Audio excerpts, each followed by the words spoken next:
Students, मैं कंचन Mishra national inter college की online classes में आप सभी का स्वागत करती हूँ। आज आप सभी लोग हिंदी विषय के अंतर्गत अलंकार पढ़ेंगे। जैसे कि मैंने टॉपिक डाल दिया है अलंकार, और यह विषय केवल कक्षा 9-10 के लिए ही नहीं है, कक्षा 6 से लेकर के कक्षा 12 के प्रत्येक विद्यार्थी के लिए यह उपयोगी विषय है और उपयोगी वीडियो भी है।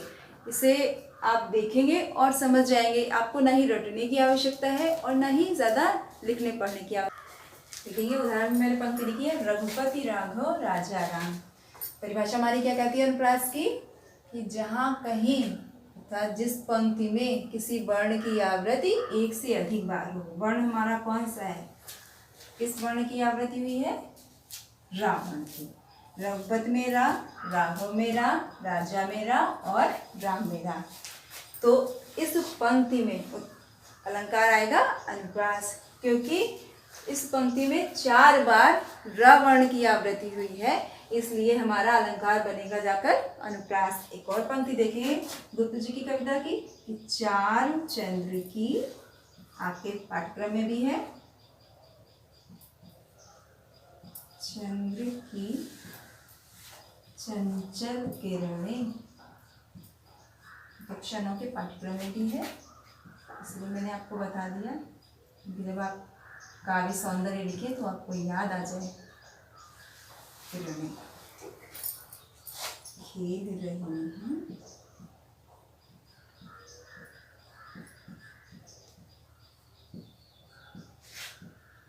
जल खाने,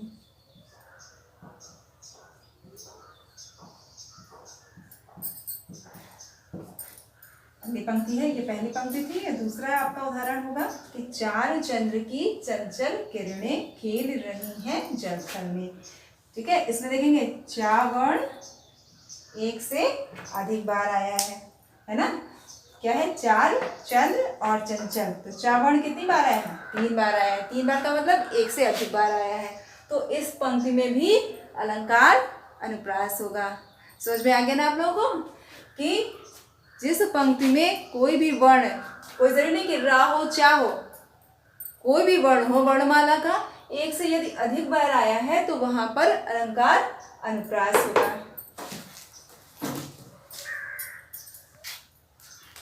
अब देखेंगे दूसरे नंबर क्या आता है, यमक। दूसरा अलंकार हमारा क्या है, यमक। ये भी शब्दालंकार है। ठीक है, तो पहले इसकी परिभाषा समझेंगे। यमक अलंकार की परिभाषा क्या है, अनुप्रास में थी वर्ण की आवृत्ति, जैसा कि मैंने आपको शुरुआत में बता दिया था। और यमक अलंकार में क्या है, किसी भी पंक्ति में कोई भी शब्द यदि एक से अधिक बार आता है और उसका अर्थ भिन्न भिन्न होता है। ध्यान दीजिएगा कि यदि काव्य पंक्ति में शब्द एक से अधिक बार हो और अर्थों में भिन्नता हो तो वहां पर अलंकार यमक होगा। उदाहरण देखेंगे, बहुत ही छोटा सा उदाहरण मैं आपको बताऊंगी। सूर, सूर, तुलसी, शशि।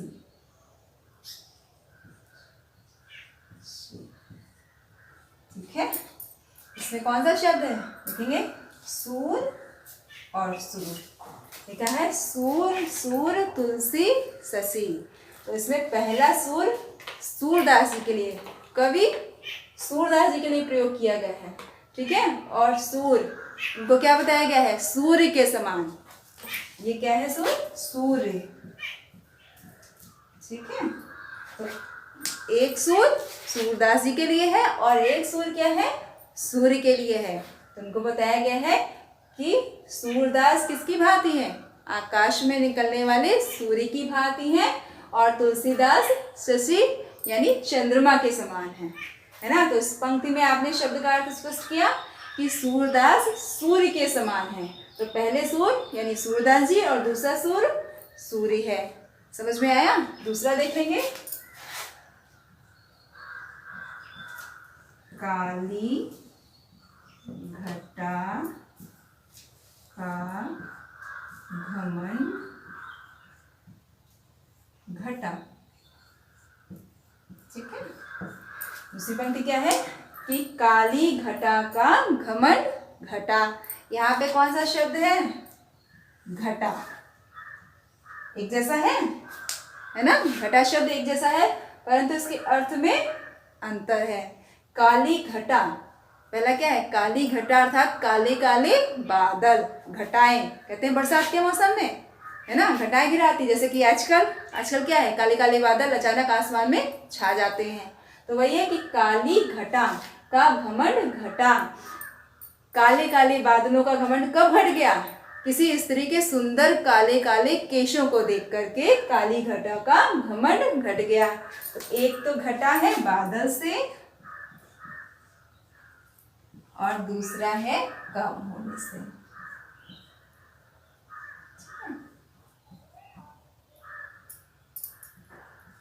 कम होना, समझ में आया यमक अलंकार आपको, कि जहां पर शब्दों की आवृत्ति एक से अधिक बार हो और उनके अर्थों में भिन्नता हो, वहां यमक अलंकार होगा।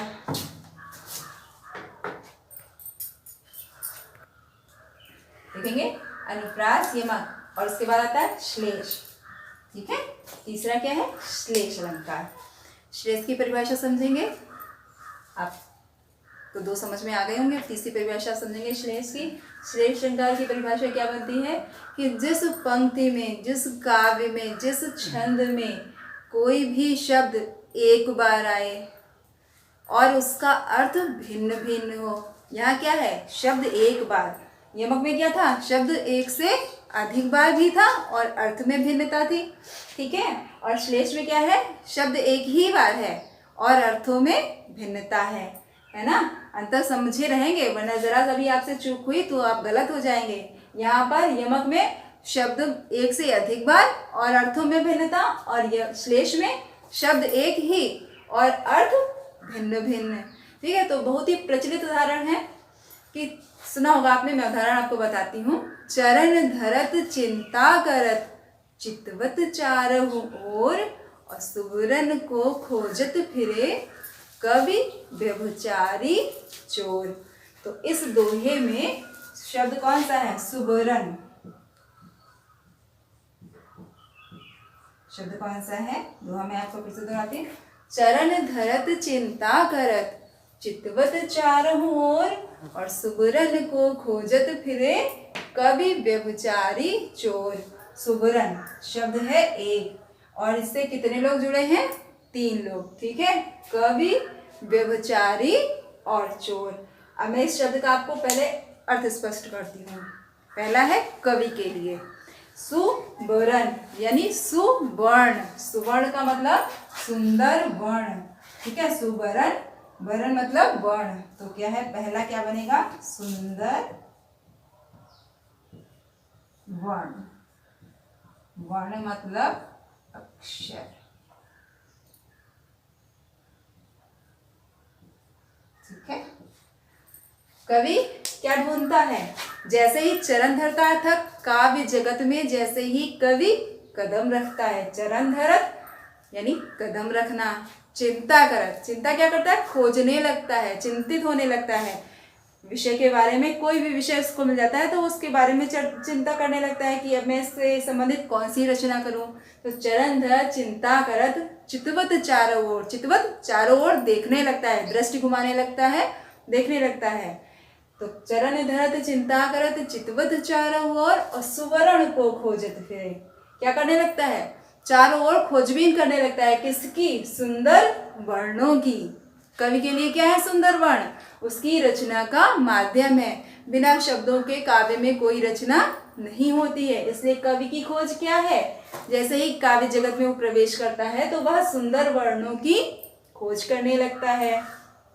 तो ये हो गया कवि के लिए। फिर है व्यभिचारी, है ना, व्यभिचारी यानी व्यभिचार करने वाला, बुरे कर्म करने वाला। वो संसार में प्रवेश करता है तो क्या करता है, संसार में चारों ओर किसकी खोज करता है, सुंदर स्त्री की, है ना। दूसरा क्या होगा, सुंदर स्त्री। व्यभिचारी क्या करता है, सुंदर स्त्री की खोज करता है। और तीसरा है चोर। ठीक है, और चोर यदि किसी घर में चोरी के उद्देश्य से जाएगा तो वो क्या ढूंढेगा, बहुमूल्य धातु। और जैसा कि सबको मालूम है कि बहुमूल्य धातु क्या है, सोना, सुवर्ण।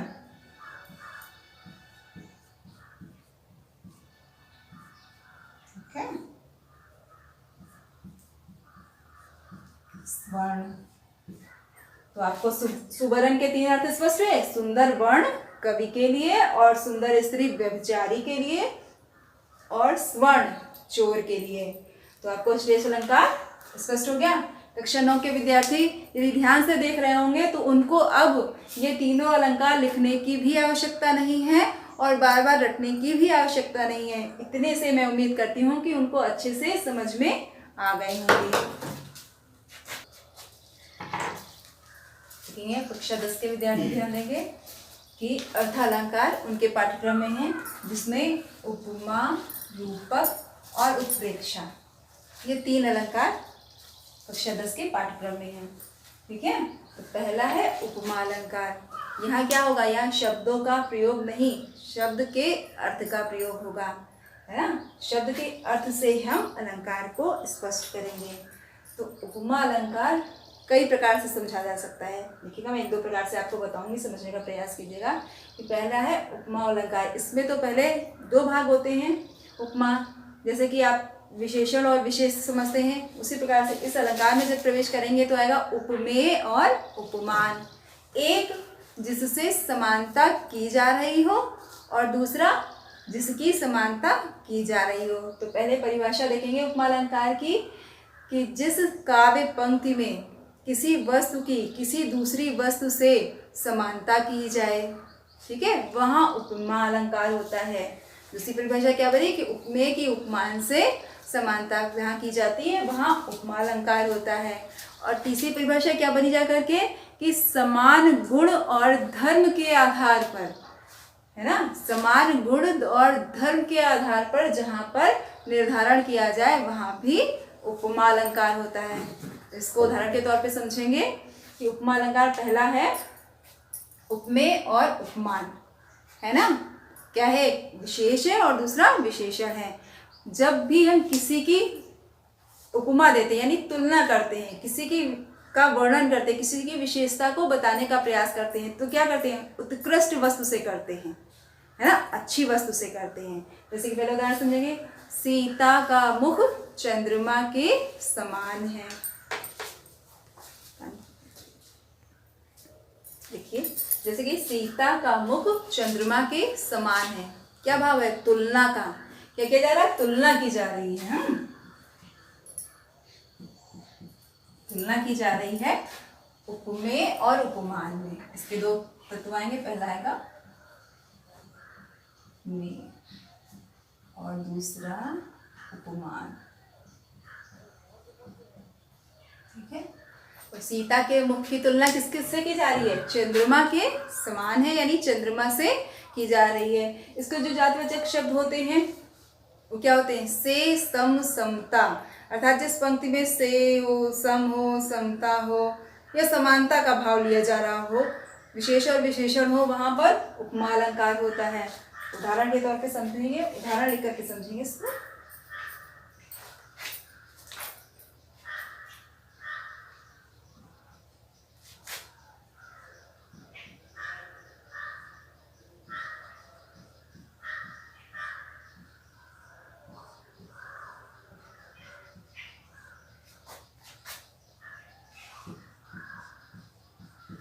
ये पंक्ति मैंने लिखी है, हरिपद कोमल कमल से, हरि ईश्वर, पद चरण।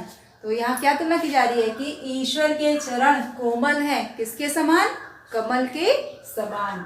ईश्वर के चरण किस प्रकार से, कमल के समान कोमल हैं। तो यहाँ क्या है, चरणों की तुलना कमल से की जा रही है ना। चरणों की तुलना किससे की जा रही है, कमल से। क्या कह रहा है कि हरिपद कोमल कमल से, यानी ईश्वर के जो चरण हैं वो कमल के समान कोमल हैं। तो इस पंक्ति में कौन सा उदाहरण स्पष्ट हो रहा है, उपमा, क्योंकि यहाँ क्या है, उपमेय भी है और उपमान भी है। ठीक है, इसी प्रकार से कई प्रकार से पढ़ सकते हैं। एक आता है, ये तो उपमेय और उपमान से हो गया, और दूसरा क्या आता है कि समानता का भाव। जैसे कि आप समझेंगे, ये ब्लैक बोर्ड है तो ये व्हाइट कलर का है, सफेद रंग का है, तो इसकी समानता हम किससे करेंगे, इसी के समान दिखने वाली किसी वस्तु से करेंगे। जैसे कि हम ये कह देंगे कि यह ब्लैक बोर्ड चंद्रमा के समान सफेद है ना, क्योंकि चंद्रमा क्या है, वो भी श्वेत रंग का है हम ये नहीं कह सकते कि यह ब्लैक बोर्ड कोयले के समान है। क्यों? क्योंकि ये विपरीत हो जाएगा, समान गुण धर्म का नहीं रह जाएगा। जब भी हम तुलना करेंगे तो समान गुण धर्म के आधार पर करेंगे, है ना। तो जैसे हम ब्लैक बोर्ड की तुलना करते हैं तो बस सफ़ेद वस्तु से करेंगे, दूध के समान कह देंगे, है ना। जो भी कोई सफ़ेद वस्तु होगी उससे इसकी तुलना करेंगे, किसी काली वस्तु से इसकी तुलना नहीं करेंगे। तो यहाँ अलंकार कौन सा बनेगा? उपमा अलंकार। समझ में आ गया आप लोगों को। दूसरा है आपका रूपक अलंकार।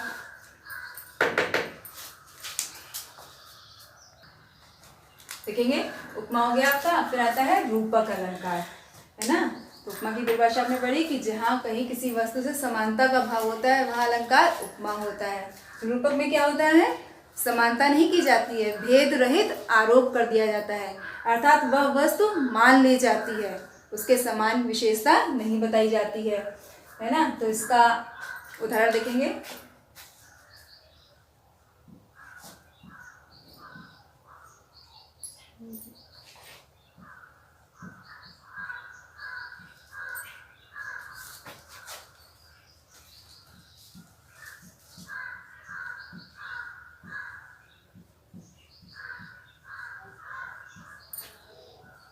देखेंगे उदाहरण रूपक का कि चरण कमल बंदो हरिराई। सूरदास जी का है, ईश्वर के चरणों की वंदना करते हुए कह रहे हैं। यहाँ क्या है? यहाँ था हरिपद, बात वही है, और चरण कमल, कमल से यहाँ भी समानता की गई थी, और यहाँ क्या किया गया? भेद रहित आरोप कर दिया गया है। यहाँ ये नहीं बताया गया है कि चरण कमल के समान है, यहाँ कह दिया गया है कि चरण ही कमल हैं। क्या किया गया है? रूपक में क्या होता है? भेद रहित आरोप कर देना, अर्थात जो अंतर है, समानता का जो भाव है उसको समाप्त कर देना। यहाँ क्या कहा गया है कि चरण कमल बंदो हरिराई। मैं, अर्थात सूरदास जी कह रहे हैं कि मैं ईश्वर के चरण रूपी कमलों की वंदना करता हूँ। और यहाँ क्या था? हरिपद कोमल कमल से, अर्थात ईश्वर के चरण कमल के समान कोमल है। यहाँ समानता का भाव लोप कर दिया गया है, यहाँ कमल पर भेद रहित आरोप कर दिया गया है। आ गया ना समझ में आप लोगों को? इन दोनों के बीच का अंतर, रूपक और उपमा के बीच का अंतर, सिर्फ जरा सा फर्क रह जाता है। यहाँ पर से, सम, समता जैसे शब्दों का प्रयोग होता है उपमा में, और रूपक में भेद रहित आरोप हो जाता है। ये जो समता का भाव है, समानता का भाव है, वह नष्ट हो जाता है और समाप्त हो जाता है। देखेंगे आप तीसरा आता है उत्प्रेक्षालंकार। उत्प्रेक्षालंकार की परिभाषा पहले समझेंगे कि जिस काव्य पंक्ति में हमें संदेह हो रहा हो, है ना, वहां पर उत्प्रेक्षालंकार होता है।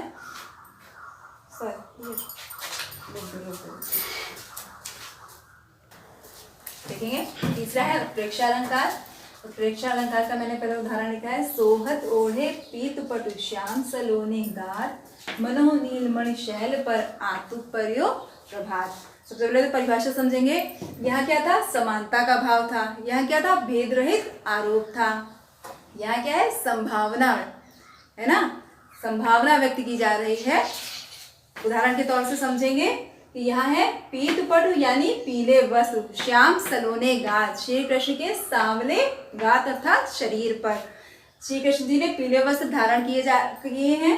तो कैसा लग रहा है? मनहु नीलमणि शैल पर, उनको देख करके ऐसी संभावना की जा रही है कि नीलमणि पर्वत पर प्रातःकालीन सूर्य की धूप पड़ रही है, अर्थात जो उनके वस्त्र हैं वो प्रातःकालीन सूर्य का प्रकाश है, और जो उनका गात तथा शरीर है वो नीलमणि पर्वत के समान है। तो परिभाषा क्या बनेगी? जिस काव्य पंक्ति में किसी उपमेय में उपमान की संभावना व्यक्त की जाती है वहां पर उत्प्रेक्षा अलंकार होता है। क्या परिभाषा फिर से एक बार सुनेंगे? जहां उपमेय में उपमान की संभावना व्यक्त की जाती है वहां उत्प्रेक्षा अलंकार होगा। और परिभाषा देखेंगे। सोहत ओढ़े पीतपट श्याम सलोने गात, मनो नीलमणि शैल पर आतु पर्यो प्रभात। यहाँ में क्या संभावना की जा रही है कि श्री कृष्ण के शरीर में जो पीले वस्त्र हैं उनमें प्रातःकालीन धूप की संभावना की जा रही है, और उनका शरीर जो है वह नीलमणि पर्वत के समान बताया जा रहा है ना। और दूसरा क्या है? इसके जो वाचक शब्द होते हैं देखेंगे, मन मानहु जन जानो जैसे वाचक शब्द होते हैं। यदि आप परिभाषा भूल जाएं उदाहरण भूल जाएं, तो मैं आपको बहुत ही आसान तरीका बताती हूँ। यदि पंक्तियाँ आपके सामने लिखी हो, बोर्ड परीक्षा में कभी कभी पंक्तियाँ दे दी जाती हैं और उसमें पूछा जाता है कि प्रस्तुत पंक्ति में अलंकार कौन सा है, तो आप वाचक शब्दों से सभी अलंकारों को पहचान सकते हैं। मैं फिर से एक बार दोहरा देती हूँ कि यदि उपमा अलंकार की पंक्ति लिखी हो और उपमा अलंकार आपको देखना हो तो से, सम, समता, समान जैसे शब्द यदि आपको दिख जाए तो बिना सोचे समझे आप अलंकार उपमा लिख देंगे। यदि आप परिभाषा और उदाहरण भूल जाते हैं तो, और यदि आपको याद रहता है तो ऐसा करने की आवश्यकता नहीं है। और रूपक अलंकार में क्या है कि आप देखेंगे भेद रहित आरोप होगा, पंक्ति उसी के समान लिखी होगी परंतु उसमें से, सम, समता जैसे भाव नहीं होंगे। वहां पर देखेंगे योजक चिन्ह से।